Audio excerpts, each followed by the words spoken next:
Sa pagbubukas ng mahiwagang prutas. Yan. Yan. Kaya, kukan ko yan. Hala, wow, ang ganda. Parang bulaklak sa loob. So nice. Parang ano, imagine mo yung kwan, imagine mo yung buto ng ampalaya. Buto ng ampalaya ang buto niya. Yan. Wow. Hindi kinakain. Hindi. Pwede siguro yan lagain. Slice mo ilang kami. Yeah, alisin mo. Wow. Parang ampalaya. Parang ampalaya nga. This is a wild ampalaya. Ay! Wild!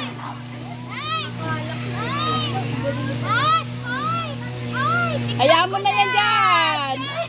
Ayan. Muna. Ika mo lang ginawang kutsara.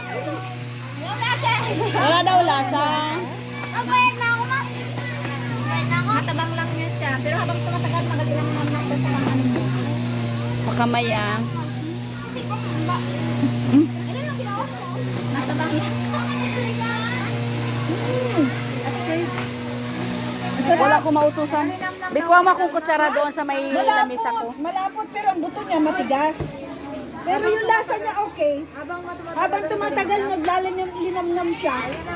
Pakain nga. Magdampot ako ng isa ha. Bigyan mo nga.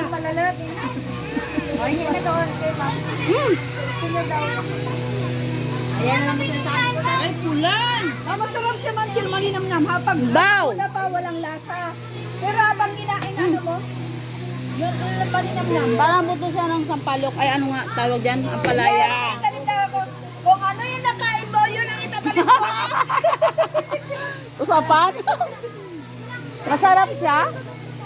Until kain-kain, sarap. Ito mo na, ano, nadala ko siya ng mundo. Eh, kaya ko mo dahil sa ko na Malinamnam? Malinamnam sa pagsadila na?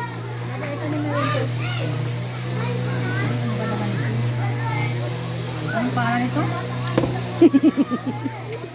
Kamanol. Basta fruit, kamanol. Mamel, sa anong name nito? Ba man siya, masarap siya pagkatagalan.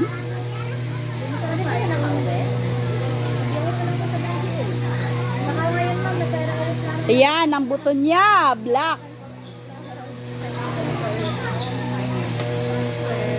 Para lang siya, kung kainin sa Ma'am Chel, para lang siya yung buto ng ampalaya na hinog. Yan.